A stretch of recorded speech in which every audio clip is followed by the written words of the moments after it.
দুলিয়াজানত smart meter আৰু নাৰী সুৰক্ষাৰ দাবীত প্ৰতিবাদ স্মাৰ্ট মিটাৰ আৰু নাৰী নিৰ্যাতনৰ বিৰুদ্ধে দুলিয়াজানৰ পিপল তলত বৃহত্তৰ অসমীয়া মহিলা মঞ্চৰ প্ৰতিবাদ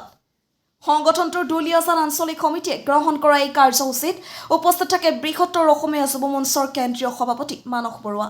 দুলিয়াজানৰ পৰা কিশোৰ কুমাৰৰ report north east frontier news চৰকাৰে কি আহ্বান তেওঁলোকে অসম চৰকাৰে দেখি আছে আজি বৃহত্তৰ অসমীয়া নাৰী মঞ্চৰ তৰফৰ পৰা আজি নাৰী নিৰ্যাতনৰ ওপৰত আৰু স্মাৰ্ট মিটাৰৰ ওপৰত লোৱা হৈছে কাৰণ কিয়নো নাৰী নিৰ্যাতন হৈ আছে আমি অসম চৰকাৰক এইটোৱে প্ৰশ্ন কৰিছোঁ নাৰী কেতিয়া আমাৰ সুৰক্ষিত হ'ব আপোনালোকে যে ন্যায় দিব পৰা নাই কিয় ইমান আপোনালোকে ইখনৰ পিছত আইন আনি আছে কিন্তু নাৰী নিৰ্যাতনৰ ওপৰত আইন কিয় আনিব পৰা নাই কিয় ফাঁচি দিব পৰা নাই আজি কলকাতাৰ যিটো ঘটনা হৈ গ'ল আজি কলকাতাত বিভিন্ন জেগাত আমাৰ হৈ আছে আজি আমাৰ ছোৱালীসকলক উলিয়াবলৈ আমাৰ ভয় লগা আছে কাৰণ কিয় আজি মানুহবোৰ কিয় ডাঙৰ উঠি আছে এই নয়া বিকাশবিলাকক আপোনালোকে ফাঁচি দিয়ক আমি নাৰী মঞ্চৰ এইটোৱে আপোনালোকক দাবী জনাইছোঁ যদি আপোনালোকে নাৰী মঞ্চৰ পৰা জনাইছে যে আপোনালোকে যদি অসম চৰকাৰে যদি তেওঁলোকে যদি আপোনালোকে আজি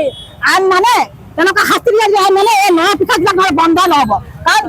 আৰু স্মাৰ্ট মিটাৰ বন্ধ কেলে কৰিব পাৰিছোঁ কাৰণ স্মাৰ্ট মিটাৰ আজি জ্বলা কৰা দেখাইছে ৰাইজক সকলো প্ৰান্তত দেখি আছে সকলোৱে ৰাইজক প্ৰতিবাদ কৰি আছে কিন্তু আপোনাৰ কিন্তু গা লোৱা নাই কিয় গা লোৱা নাই কাৰণ আজি বিদ্যুৎ বিভাগত যদি আপোনালোকে এই সপ্তাহৰ ভিতৰত বা এমাহৰ ভিতৰত আপোনালোকে যদি স্মাৰ্ট মিটাৰ বন্ধ নকৰে আমি নিজে খৰি বিদ্যুৎ বিভাগত আমি খুলি থৈ আহিম কৰি কিন্তু আপোনালোকৰ গাড়ী ফালৰ পৰা এই আপোনাক দাবী জনাইছোঁ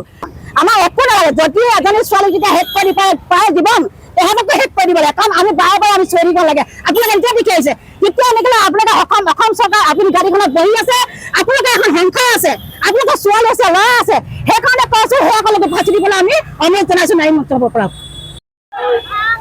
আজি আমাৰ বৃহত্তৰ যুৱ মঞ্চ আমাৰ দুলীয়া আঞ্চলিক নাৰী মঞ্চৰ লগত আমাৰ ইয়াতে প্ৰতিবাদী কাৰ্যসূচী আমি হাতত লোৱা হৈছিলে যি স্মাৰ্ট মিটাৰ গোটেই ভাৰতবৰ্ষত বন্ধ কৰিবলৈ দিয়া হৈছিলে সেই স্মাৰ্ট মিটাৰ কিন্তু আমাৰ সন্মানীয় মুখ্যমন্ত্ৰীয়ে আমাৰ প্ৰত্যেক মানুহক ঘৰে ঘৰে লগালে আমি এই স্মাৰ্ট মিটাৰ অতি শীঘ্ৰে বন্ধৰ দাবী জনাইছোঁ